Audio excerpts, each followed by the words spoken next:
मुश्किलों से कह दो कि हमसे उलझा ना करें, मुश्किलों से कह दो कि हमसे उलझा ना करें, मुझे हर हाल में जीने का हुनर आता है।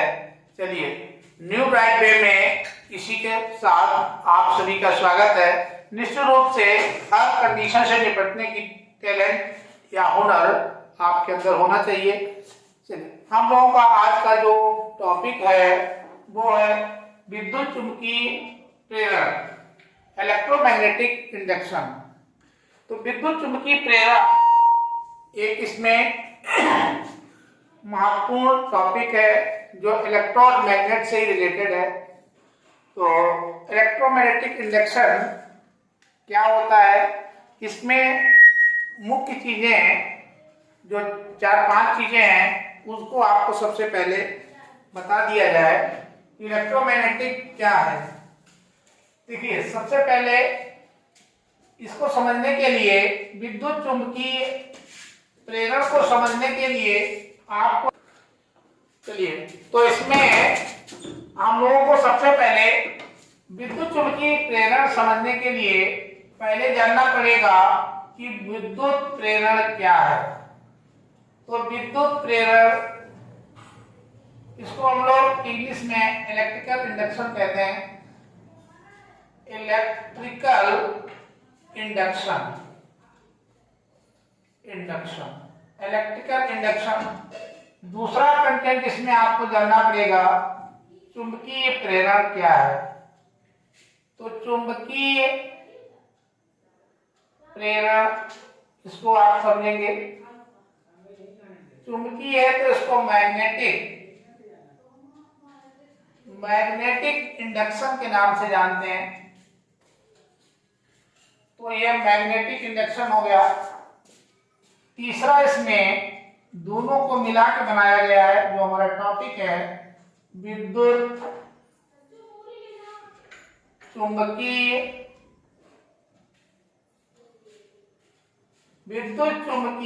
प्रेरण। अब इसकी जब इंग्लिश लिखोगे तो इलेक्ट्रोमैग्नेटिक इंडक्शन, इलेक्ट्रोमैग्नेटिक इंडक्शन ये आपको पढ़ना है। इसको पढ़ने के बाद फिर आपको यहाँ पे जानना है विद्युत फ्लक्स। विद्युत फ्लक्स क्या है, इसको मैग्नेटिक फ्लक्स बोलते हैं। विद्युत हटाने चुंबकीय, विद्युत फ्लक्स भी होता है, चुंबकीय फ्लक्स, चुंबकीय फ्लक्स। तो चुंबकीय फ्लक्स सारा कुछ इसी पे बेस्ड है, इसलिए ये चुंबकीय फ्लक्स ज्यादा इंपॉर्टेंट है।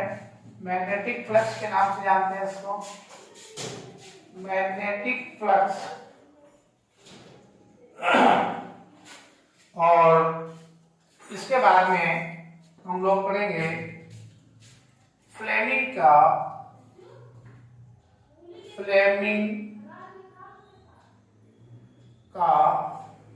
या तो हिंदी में लिखिए पहले, फ्लेमिंग के दाएं और ऑब्लिक लगा लो, बाएं, यानी कि दाएं और बाएं हाथ का नियम, हस्त नियम होता है, हाथ का नियम। तो हाथ का नियम इंग्लिश में कहोगे तो Fleming left and right hand rules दोनों एक साथ बताएंगे। तो दोनों left and right rules, Fleming left and right hand, दोनों हो गए तो हैंड्स कर दीजिए, रूल। तो Fleming left and right hand rules.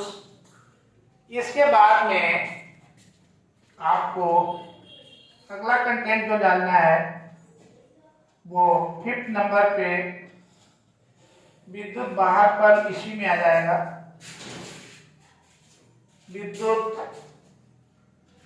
वाहक बल, electric motive force, electric motive force, electric motive force EMF कहते हैं जिसको शॉर्टकट में। और 6 में हम लोग जानेंगे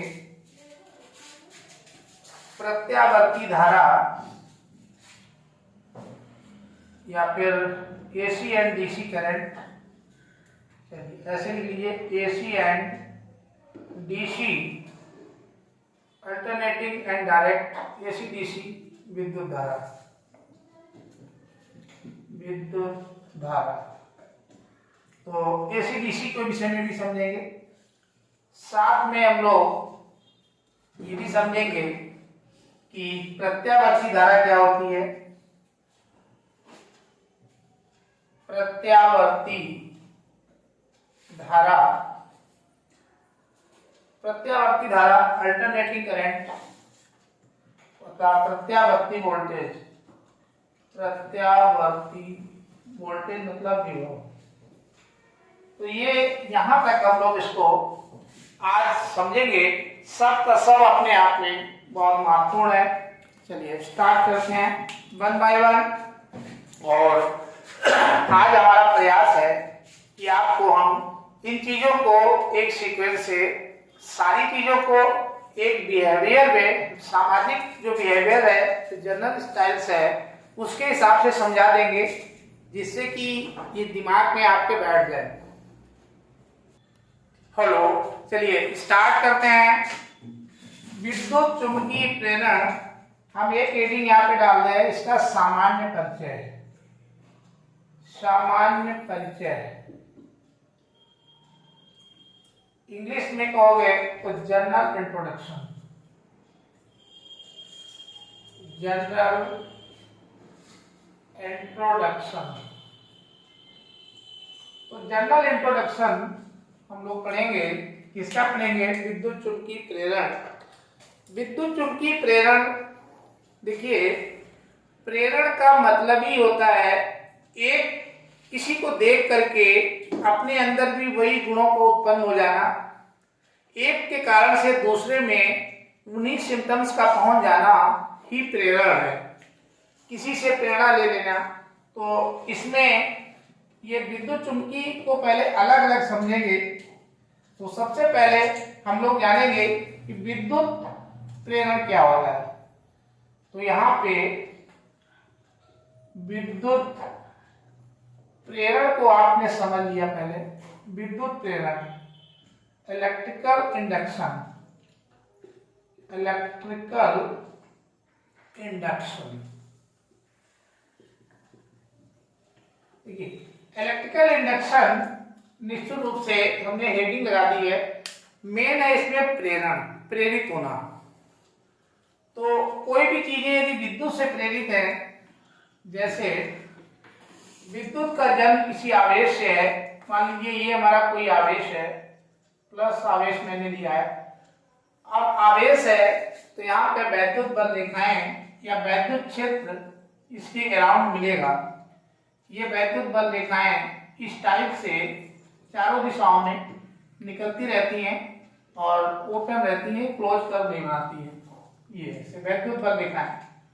अब इन वैद्युत बल रेखाओं में आप क्या करेंगे कि किसी एक दूसरा चालक ले आइए और उसको यहाँ पे रख दीजिए। जैसे हमने कोई दूसरा चालक, अब इसमें यही ध्यान रखना है कि वो ऐसा हो जिसमें करंट चल सकती हो, यानी वो करंट का कंडक्टर होना चाहिए। तो करंट का कंडक्टर कोई मटेरियल हम ले आए और किसी वैद्युत क्षेत्र, ये इसकी वैद्युत बल रेखाएं हैं,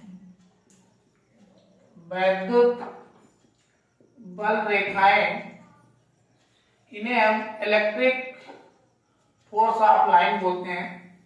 अब वैद्युत बल रेखाएं में यानी कि एक इलेक्ट्रिक फील्ड है, इसकी हर आवेश के चारों तरफ एक इलेक्ट्रिक फील्ड पाई जाती है। अब उस इलेक्ट्रिक फील्ड में यदि हम कोई चालक पदार्थ ले आए, ये चालक होना चाहिए, कंडक्टिंग मटेरियल होना चाहिए, जैसे लोहा हो गया, एल्युमिनियम हो गया, मतलब जो चालक है, ऐसा नहीं कि आप प्लास्टिक उठा लाए, सूखी लकड़ी उठा लाए, क्योंकि वो करंट का कंडक्शन नहीं करती है, तो वहां पे ये घटना आपको नहीं मिलेगी। तो कोई चालक ले आइए, कंडक्टिंग पदार्थ ले आइए। अब इस मटेरियल को जब आप लेके आएंगे तो होगा क्या, यहाँ पे आपको देखने को मिलेगा कि ये स्वतः आवेशित हो जाता है। इसमें जब इससे टच नहीं कर रहा है, इससे दूर है, यहाँ पे ये प्लस है, तो इस वाले एरिया में माइनस आवेश आ जाएंगे, और जो इससे दूर है वहां पे प्लस आवेश स्वयं आ जाते हैं। अर्थात कहने का मतलब ये है कि ये वस्तु इसके कारण से स्वतः प्रेरित हो गई और खुद वही गुण ले लिए जो इसमें थे, लेकिन कब, जब उसकी फील्ड में आया। आपको मैं स्टूडेंट परिवेश से बता दें कि जो बच्चे बाहर जाते हैं, दिल्ली या कोटा या इलाहाबाद में, वहां पे अच्छा पढ़ने वाले बच्चे को जब देखते हैं तो ये खुद भी अच्छे से पढ़ने लगते हैं, तो उसको भी प्रेरण ही कहते हैं। तो वही प्रेरण है, इसकी वजह से इसके क्षेत्र में जब गया तो इसके ऊपर भी इलेक्ट्रिक फील्ड आ गई। इसी को कहा जाता है, ये चूंकि विद्युत था, आवेश था, तो आवेश है यानी कि कोई चार्ज है, तो चार्ज है, इसके चारों तरफ इलेक्ट्रिक फील्ड है, तो ये वस्तु आवेशित हो गई जबकि इससे टच नहीं हो रही थी। तो यहां पे लिख लीजिए, जब किसी वैद्युत क्षेत्र, और वैद्युत क्षेत्र को इलेक्ट्रिक फील्ड कहते हैं, इलेक्ट्रिक फील्ड में किसी अन्य चालक पदार्थ में, अन्य चालक पदार्थ जो अनावेशित था,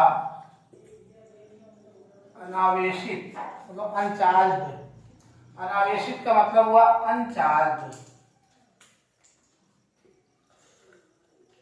तो चालक तो था लेकिन इसके ऊपर कोई आवेश नहीं था, अनचार्ज था। आवेशित, जो अनावेशित पदार्थ था, जब किसी वैद्युत क्षेत्र में किसी अन्य चालक पदार्थ जो अनावेशित पदार्थ है, वो वैद्युत क्षेत्र में, वैद्युत क्षेत्र में लाने पर इसमें आवेश स्वतः उत्पन्न हो जाते हैं, अर्थात यह आवेशित हो जाता है, आवेशित हो जाता है। इस घटना को, इस घटना को वैद्युत प्रेरण कहते हैं, वैद्युत प्रेरण कहते हैं। तो ये आपको क्लियर हो गया होगा कि जब किसी वैद्युत क्षेत्र में किसी अन्य चालक पदार्थ जो अनावेशित है, अनचार्ज है पदार्थ को वैद्युत क्षेत्र में लाने पर इसमें आवेश स्वतः उत्पन्न हो जाते हैं, अर्थात ये आवेशित हो जाता है। इस घटना को वैद्युत प्रेरण कहते हैं। तो ये उससे प्रेरित हुआ। सेम डिफिनीशन ऐसे ही चुंबकीय प्रेरण की भी है, वो आपको इसके बाद बता देते हैं। तो ये समझ में आ गया होगा कि ये हमारा कोई आवेश था, इस आवेश के कारण से ये दूसरी कोई चालक पदार्थ था, जैसे इसको ले आए तो ये आवेशित हुआ। ये प्लस है तो ये माइनस क्रिएट होगा, और यदि ये माइनस होता तो ये प्लस क्रिएट होता। अपोजिट चार्ज उसके बगल में डेवलप होते हैं, जबकि सेम पोलरिटी उसके दूर वाले में डेवलप होती है। अब आपको बता रहे हैं वैद्युत के बाद चुंबकीय प्रेरण। तो इसी तरीके से हमें चुंबकीय प्रेरण को भी समझ लेना है। तो चुंबकीय प्रेरण, चलिए यहाँ पे लिखते हैं चुंबकीय प्रेरण। सामान्य खर्चे हेडिंग चल रही है, चलिए दूसरे नंबर पे जानते हैं चुंबकीय प्रेरण। आप इसको इंग्लिश में कहेंगे मैग्नेटिक, और प्रेरण को कहते हैं इंडक्शन। तो पूरा मिला के क्या हो जाएगा, मैग्नेटिक इंडक्शन।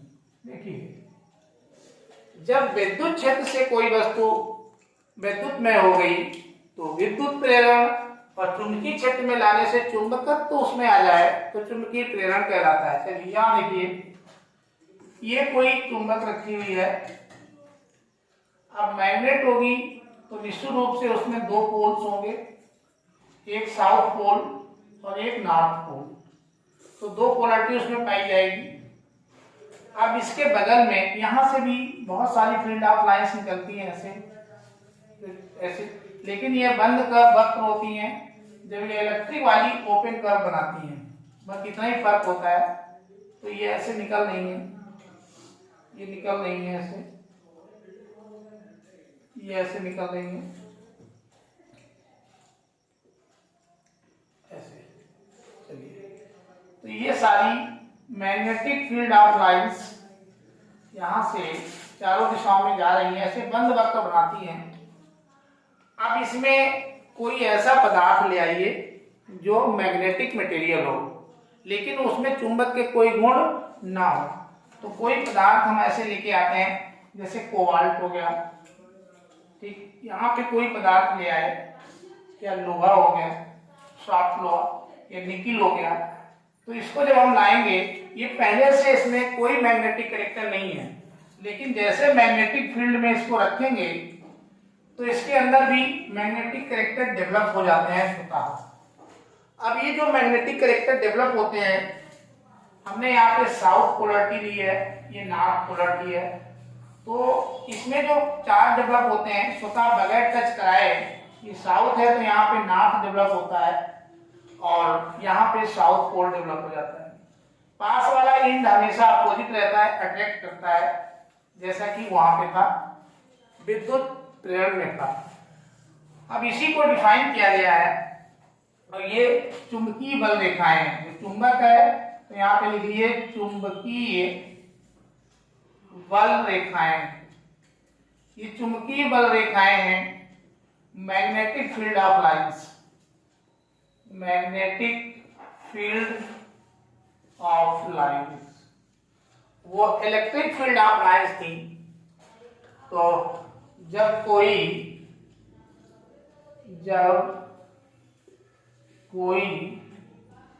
पदार्थ, जब कोई अचुंबकित पदार्थ, जब कोई अचुंबकित पदार्थ, नॉन मैग्नेटिक सब्सटेंस, जब कोई अचुंबकित पदार्थ मतलब जिसमें मैग्नेट के गुण नहीं है, को किसी चुंबकीय क्षेत्र, चुंबकीय क्षेत्र में लाया जाता है, तो वह खुद भी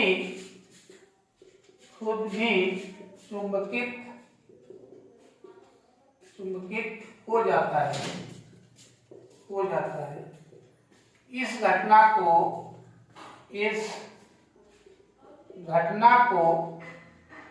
चुंबकीय प्रेरण कहते हैं।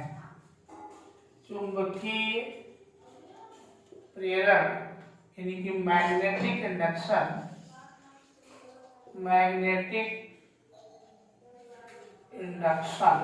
कहते हैं। तो जब किसी चुंबक में किसी पदार्थ को ले आएंगे और उसमें पहले से कोई मैग्नेटिक कैरेक्टर नहीं था, लेकिन जैसे इसकी एरिया में आया खुद भी मैग्नेटिक की प्रॉपर्टी प्राप्त कर लेता है, चुंबक बन जाता है, तो इसी को चुंबकीय प्रेरण मैग्नेटिक इंडक्शन के नाम से जाना जाता है। समझने के लिए आप ऐसे समझ लीजिए कि आप पढ़ने वालों में जाएंगे तो पढ़ाई की तरफ आपका प्रेरण होगा, आप प्रेरित होंगे, लेकिन यदि आप खिलाड़ियों के साथ रहेंगे तो आप खेल के लिए प्रेरित होंगे। लेकिन आप डाकुओं में रहेंगे, चोरों में, तो चोरी करने के लिए आप प्रेरित होंगे। तो जिस फील्ड में आप जाएंगे वही प्रेरण मतलब इंडक्शन आपके अंदर इंड्यूस हो जाएगा। चलो अब हमने आगे चलते हैं और आपको ये तो अलग अलग बताया, अब एक साथ बताते हैं कि विद्युत और चुंबकीय प्रेरण दोनों, विद्युत चुंबकीय प्रेरण क्या होता है, यही आपका मेन टॉपिक भी है। चैप्टर का नाम भी है विद्युत चुंबकीय प्रेरण। तो हम लोग की जो थर्ड इसमें हेडिंग है वो यही है कि विद्युत चुंबकीय प्रेरण, इलेक्ट्रोमैग्नेटिक इंडक्शन। देखिए इंग्लिश ऊपर लिखी हुई है इसलिए लिखने की जरूरत नहीं है। देखिए ये जो अभी आपको बताया उन दोनों का संयुक्त रूप है, यह विद्युत प्रेरण प्लस चुंबकीय प्रेरण का संयुक्त रूप है।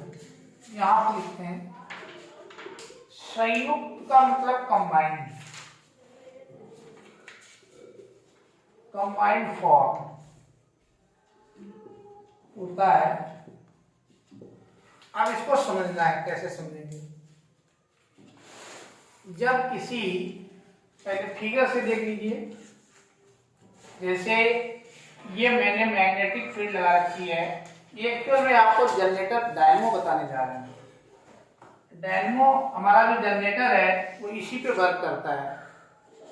तो ये हमने कोई मैग्नेट फील्ड लगा रखी है, मान लो यहाँ हमने साउथ पोल, नॉर्थ पोल मान लिया, तो इधर साउथ पोल, ये चुंबक है। अब इसमें किसी कुंडली को, कोई कुंडली है उसको हमें मूव कराना है। तो जब किसी कुंडली को इसमें मूव कराएंगे, एक मिनट थोड़ा सही से बनाते हैं। ये मान लीजिए कोई कुंडली है, अब इसको हम यहाँ पे मूव कराएंगे इसको। तो जब इसको मूव कराएंगे, रेक्टेंगुलर शेप में है, तो निश्चित रूप से ये कभी इसके पास जाएगी कभी दूर जाएगी, इसमें इसका परिमाण और दिशा दोनों बदलेंगे। यदि चौकोर है तो आपको समझा दें एक पेज की मदद से। अब मान लो ये पेज है, ऐसे है, तो जब ये ऐसे होगा तो इधर का एरिया इसके पास, ये अधिकतर पास तक पहुंच रहा है, और जब ये ऐसे होगा तो इससे दूरी और इससे दूरी इसकी अधिकतम होगी। ऐसे ऐसे ऐसे घूमेगा तो कभी पास में जाएगा कभी दूर होगा, कभी पास जाएगा कभी दूर होगा। यही जनरेटर के अंदर होता रहता है। तो ये हमारी कुंडली है जो घूमती है, कुंडली, और ये चुंबकीय क्षेत्र लगा हुआ है। तो कोई कुंडली चुंबकीय क्षेत्र में, जब कोई कुंडली कॉइल, इसको इंग्लिश में कॉइल कहते हैं, तो जो मूव करती है तो लगातार इसमें परिवर्तन होता है। तो यहां पे लिखें जब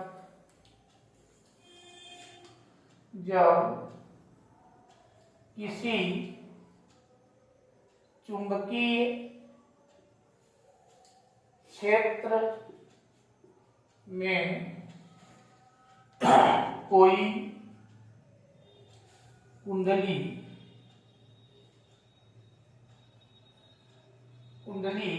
जिसको हम लोग कॉइल्स कहते हैं, गति करती है तो इसकी दिशा तथा परिमाण,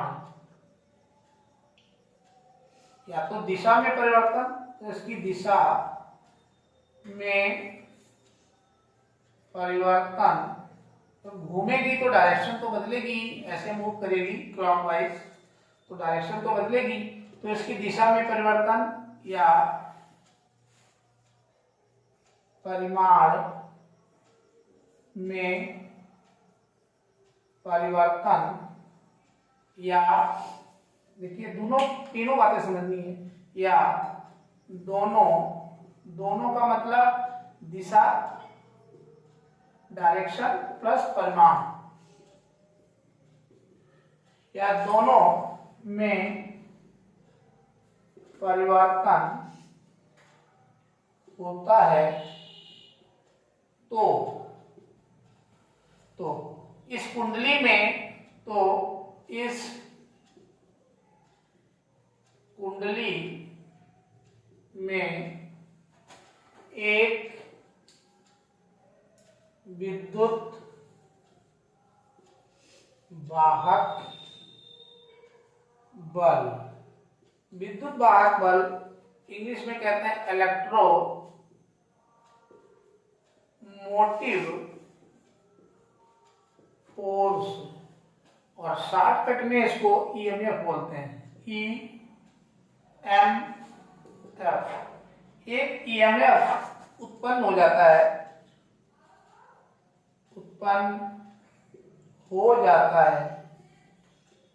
तो एक ईएमएफ उत्पन्न हो जाता है जिसे विद्युत चुंबकीय प्रेरण कहते हैं, उत्पन्न हो जाता है। इस घटना को विद्युत चुंबकीय प्रेरण कहते हैं। और यदि सर्किट हमारा पूरा कंप्लीट है, यहाँ कुंडली से एक सर्किटिंग कर ली जाए, पूरी बंद कर लिया जाए, तो सर्किट यदि कंप्लीट है तो इसमें एक प्रेरित धारा भी बहने लगती है।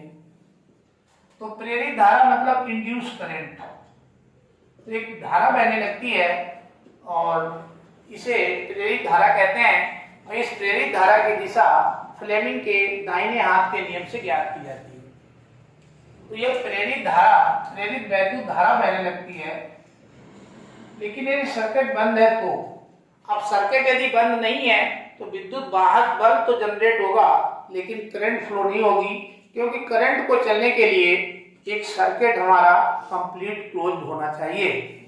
चलिए, तो उम्मीद करते हैं यही जनरेटर डायनेमो में होता है। बीच में कॉइल जनरेटर घुमाता है इसको, और ये मैग्नेटिक फील्ड लगी होती है ऐसे गोल गोल, तो उसमें कभी पास जाती कभी दूर जाती है, तो उसी से इसमें फ्लक्चुएशन होता है, और उस फ्लक्चुएशन से इसमें विद्युत वाहक बल उत्पन्न हो जाता है और सर्किट हमारा जोड़ लिया जाता है इसी से, जिससे विद्युत धारा हमको अल्टरनेटिंग करंट मिलती रहती है। तो इसलिए करंट हमारी दो प्रकार की होती है, यहां से जो मिलती है वो आईसी होती है, अल्टरनेटिंग होती है।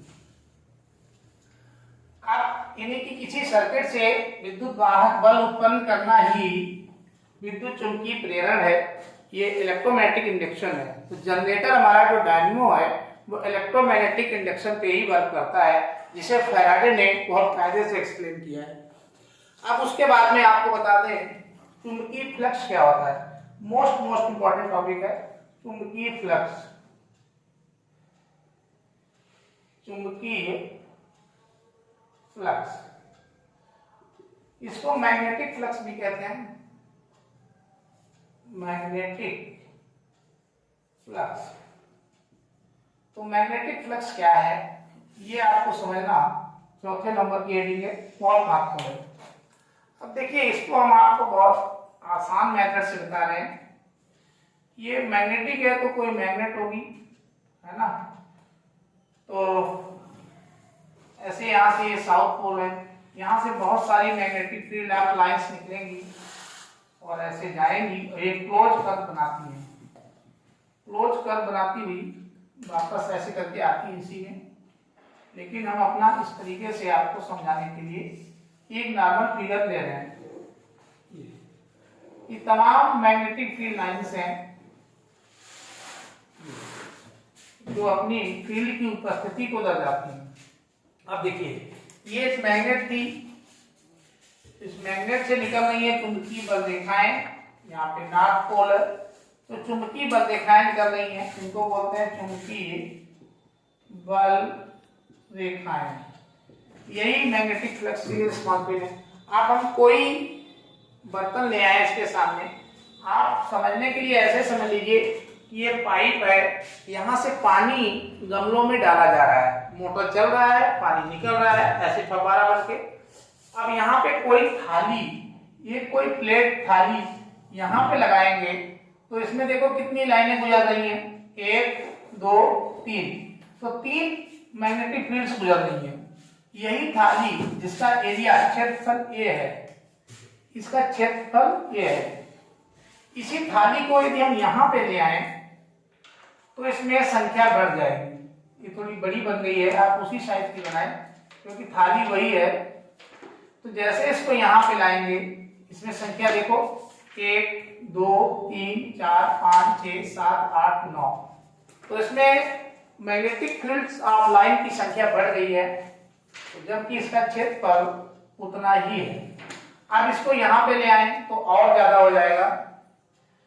तो जब तक किसी में भी चुंबकीय बल रेखाओं की संख्या में जो परिवर्तन होता है उसी को चुंबकीय फ्लक्स कहा जाता है।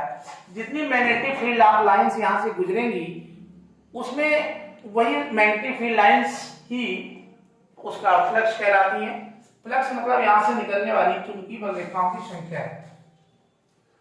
तो लिखिए यहाँ पे चुंबकीय फ्लक्स किसी कुंडली से गुजरने वाली चुंबकीय बल रेखाओं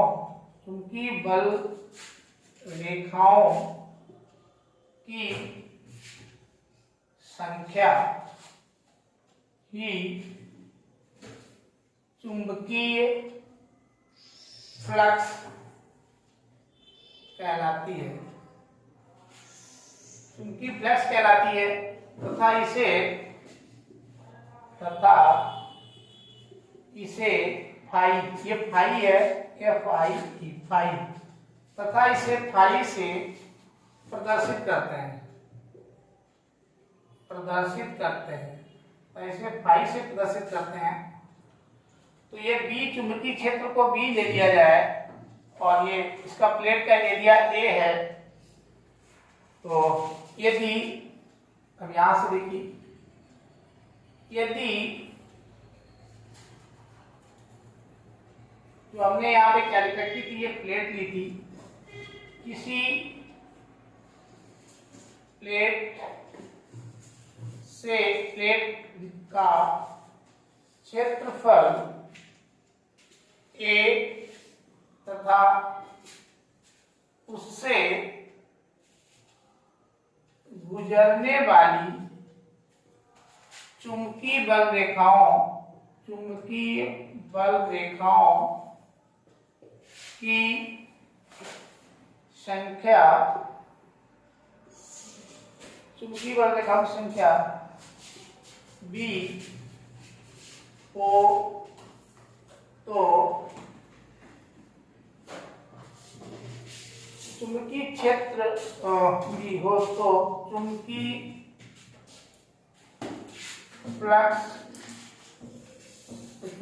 फ्लक्स आपका उस केस में क्या बन जाएगा, ये बन जाएगा आपका चुंबकीय flux phi equal to BA, और कोई कोण भी बन रहा है तो कॉस थीटा।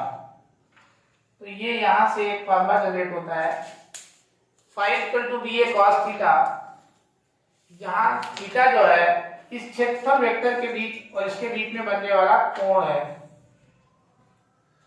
अब आप जानते हैं काश में थीटा की वैल्यू मैक्सिमम कब होती है और मिनिमम कब होती है। तो इसको इस तरीके से डिफाइन कर सकते हैं और ये चुंबकीय फ्लक्स को दर्शाता है। चुंबकीय फ्लक्स का मात्रक वेबर होता है, मात्रक लिख लीजिए, चुंबकीय फ्लक्स का मात्रक वेबर होता है। तो इस तरीके से आपने इसके फ्लक्स को समझ लिया होगा कि number of magnetic field of lines. अब ये फ्लक्स में यदि परिवर्तन होगा तभी विद्युत वाहक बल उत्पन्न होगा। फ्लक्स में परिवर्तन नहीं है तो विद्युत वाहक बल जनरेट नहीं होगा, अर्थात वहां पे कोई भी इंड्यूस करंट उत्पन्न नहीं होगा। अब इसमें यदि विद्युत वाहक बल उत्पन्न हुआ तो एक प्रेरित धारा भी बहती है। इसलिए प्रेरित धारा की दिशा को जानने के लिए फ्लेमिंग के दाएं हाथ के नियम का प्रयोग करते हैं। तो फ्लेमिंग के दाएं हाथ का नियम, फ्लेमिंग के दाएं हाथ का नियम। पहले तो आपको ये जानना है कि इसका उपयोग क्या है।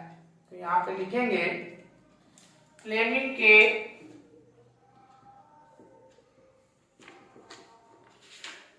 के दाएं हाथ का नियम प्रेरित विद्युत धारा की दिशा ज्ञात करने में प्रयोग किया जाता है, प्रयोग होता है। तो ये प्रयोग होता है जबकि फ्लेमिंग के बाएं हाथ का नियम जब किसी चुंबकीय क्षेत्र में कोई आवेश गति करता है तो उस पर बल लगता है, तो उसके बल की दिशा को ज्ञात करने के लिए होता है। जबकि बाएं हाथ का नियम चुंबकीय क्षेत्र में किसी चालक पर लगने वाले बल यानी कि फोर्स की दिशा को ज्ञात करने के लिए प्रयोग किया जाता है। तो ये समझ गए होंगे आप। इससे प्रेरित धारा की दिशा ज्ञात की जाती है फ्लेमिंग के दाहिने हाथ के नियम से, जबकि फ्लेमिंग के बाएं हाथ के नियम से, यहाँ पे देखिए लिखा हुआ है। तो ये फ्लेमिंग के जो बाएं हाथ का नियम है, इससे चुंबकीय क्षेत्र में किसी चालक पे लगने वाले बल की दिशा को ज्ञात किया जाता है। अब इसमें फ्लेमिंग के दाहिने हाथ का नियम क्या है? दाहिना हाथ आप अपना निकालिए और ये उंगली अपने पास आने दीजिए, इसको सामने जाने दीजिए, ये ऐसे सीधे। तो जो अपनी ओर आ रही है ये प्रेरित धारा की दिशा है। यदि चुंबकीय क्षेत्र की दिशा ये है, तर्जनी जो है चुंबकीय क्षेत्र की दिशा, अपनी ओर आने वाली जो मध्य उंगली है मध्यमा, ये प्रेरित धारा की दिशा। तो ये वाला जो है उसमें उसकी गति की दिशा को दिखाता है, यानी कुंडली की गति की दिशा। जब तक गति होगी तभी तक फ्लक्स में परिवर्तन होगा, और फ्लक्स में परिवर्तन होगा तभी प्रेरित विद्युत वाहक बल उत्पन्न होगा, और प्रेरित विद्युत वाहक बल उत्पन्न होगा तभी प्रेरित धारा इंड्यूस करंट उत्पन्न होती है।